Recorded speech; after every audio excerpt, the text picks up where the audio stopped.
पाकिस्तान और ईरान ने अभी तक अमेरिका ईरान वार्ता के दूसरे दौर की तस्दीक नहीं की है। जो कुछ खबरें आ रही हैं डोनाल्ड ट्रंप के हवाले से आ रही हैं। डोनाल्ड ट्रंप ये कह रहे हैं, डोनाल्ड ट्रंप वो कह रहे हैं, डोनाल्ड ट्रंप ने ट्रूथ सोशल मीडिया पर ये लिख दिया, डोनाल्ड ट्रंप ने वो लिख दिया। और ईरान का क्या कहना है? ईरान का कहना है कि स्ट्रेट ऑफ हॉर्मुज को ईरान ने बंद किया था, चूंकि ईरान पर अगर कोई हमला करता है, जैसा कि किया गया 28 फरवरी को अमेरिका और इस्राएल ने एक साथ मिलकर ईरान पर अटैक कर दिया अनप्रोवोक्ड, जैसा ईरान का दावा है कि हमने उसके लिए कोई उकसावे का कदम नहीं उठाया था। अनप्रोवोक्ड ईरान पर हमला कर दिया अमेरिका और इस्राएल ने। तो अब ईरान को जाहिर सी बात है कि अपना दिफा करना है, अपनी सुरक्षा करनी है। तो ईरान जो भी हमले कर रहा है वो अपनी सुरक्षा में कर रहा है, जो भी कदम उठा रहा है अपनी सुरक्षा में उठा रहा है। और हमले जब 28 फरवरी को हुए, अमेरिका और इस्राएल ने एक साथ हमला किया ईरान पर, तब डोनाल्ड ट्रंप ने क्या दावा किया? दूसरे तीसरे चौथे दिन दावा कर दिया कि we have finished Iran, we have finished Iranian navy, we have finished Iranian air force, we have finished their nuclear installations and whatever, जो उनका कहना था, we have finished their missile capabilities. ये तीसरे चौथे दिन का बयान है डोनाल्ड ट्रंप का। लेकिन ईरान, उसने ऐसा बड़बोलापन नहीं दिखाया, उसने करके दिखाया। नतीजा क्या है? 40 दिनों तक जंग चली है। 40 दिनों तक अमेरिका और इस्राएल के हमले होते रहे ईरान पर, और ईरान जवाबी हमला करता रहा इस्राएल पर भी। इस्राएल के कोई भी एक ऐसा शहर नहीं है जो ईरान के हमले से बचा हो, चाहे तेल अवीव हो, चाहे यरूशलेम हो, चाहे हाइफा हो, या चाहे बैतुल-शमस हो, कोई भी ऐसा, या फिर दूसरे शहर हो। और साथ ही साथ ईरान ने अमेरिकी इंटरेस्ट को भी निशाना बनाया। Saudi, Qatar, Bahrain, UAE, Jordan, Kuwait, इन तमाम देशों में जहां कहीं भी अमेरिका के बेसिस थे, अड्डे थे, उनको न सिर्फ निशाना बनाया बल्कि वहां से अमेरिकी फौजियों को भाग खड़े होने पर मजबूर कर दिया, खाली करने पर मजबूर कर दिया। बहुत तबाही मचाई, बहुत नुकसान पहुंचाया। जैसा कि ईरान ने कहा था कि अगर हम पर हमला होगा, अगर दुश्मन हम पर हमला करता है तो हम भी दुश्मन के ठिकाने पर हमला करेंगे। तो यह सब कुछ होता रहा है। और अब बात कहां आ गई है? बातचीत पर, कि बातचीत होगी। JD Vance, Steve Witkoff, Jared Kushner Islamabad पहुंच गए। ईरान का डेलीगेशन भी पहुंच गया। लेकिन क्या बात हुई कि बात बन नहीं पाई।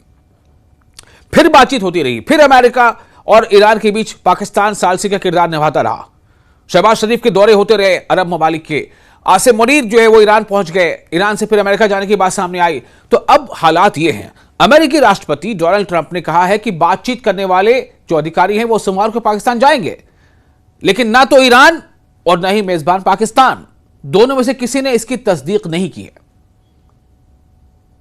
ये होगा, ये हो भी सकता है, ये होना चाहिए, लेकिन ये फिक्स हो गया, इतने दिन फलां दिन ये पहुंच जाएंगे, फलां दिन ईरान का डेलीगेशन आ जाएगा, ये तय नहीं हो पा रहा है। ईरान अपने मुद्दे पर अड़ा हुआ है। जैसा पिछली बार जब बातचीत के लिए इस्लामाबाद पहुंचने की बात थी तो ईरान ने कहा था कि हमारे भी दो शर्तें हैं, बातचीत हो उससे पहले हमारी दो बातें माननी पड़ेंगी। क्या क्या बातें थी? कि हमारे जितने भी, यानी ईरान के जितने भी फ्रोजन एसेट्स हैं उन्हें अनफ्रीज किया जाए, उन्हें बहाल किया जाए। यानी ईरानी जो पैसे, दौलत, जो रुपए जिस पर अमेरिका ने सैंक्शन लगा दिया था कि आप इसका इस्तेमाल नहीं कर सकते, वो कतर के बैंक में या दुनिया के किसी और दूसरे बैंकों में था, उसके बारे में ईरान ने कहा कि पहले इसे अनफ्रीज किया जाए, ये हमारी प्रॉपर्टी है, ये हमारे पैसे हैं, हम इसका इस्तेमाल करेंगे। दूसरा, कि इस्राएल लेबनान पर हमले रोके। जब तक ये दोनों चीजें नहीं होती हैं, इसके बारे में श्योरिटी नहीं मिल जाती, तब तक हम बातचीत का आगाज कर ही नहीं सकते। बहरहाल वो दौर गुजरा, पहले दौर की बातचीत भी हुई। यह भी खबर सामने आई कि स्टीव विटकॉफ और अब्बास अराग़ची के बीच काफी गर्मा गर्मी हो गई थी, काफी तनातनी हो गई थी, बहुत ज्यादा, ये भी खबरें आई थी। बहरहाल अब क्या है उसके बाद, लेकिन चूंकि अमेरिका के डोनाल्ड ट्रंप ने, जो वहां के प्रेसिडेंट है अमेरिका के, उन्होंने अपनी तरफ से खुद ही अनाउंस किया था कि 2 हफ्ते का हम सीज फायर अनाउंस कर रहे हैं।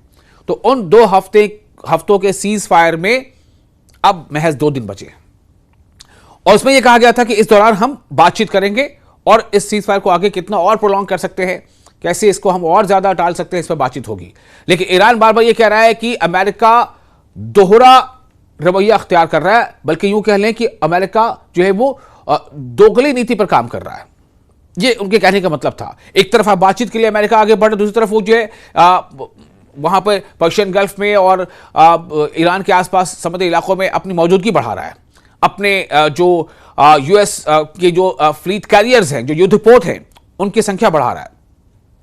इधर इस्लामाबाद पहुंचा था डेलीगेशन अमेरिका का और ईरान का, और वहीं दूसरी तरफ युद्धपोत नजर आया था ईरान के आसपास। फौरन ईरान की जो नेवी है उसने अपनी डेलीगेशन को इस्लामाबाद पाकिस्तान में मुत्तला किया, और उसके बाद फिर वार्निंग दी गई अमेरिका के जो जहाज थे उनको कि आप अपने दायरे में रहें, अगर आप ईरानियन क्षेत्र में आते हैं तो आप पर हमला किया जा सकता है।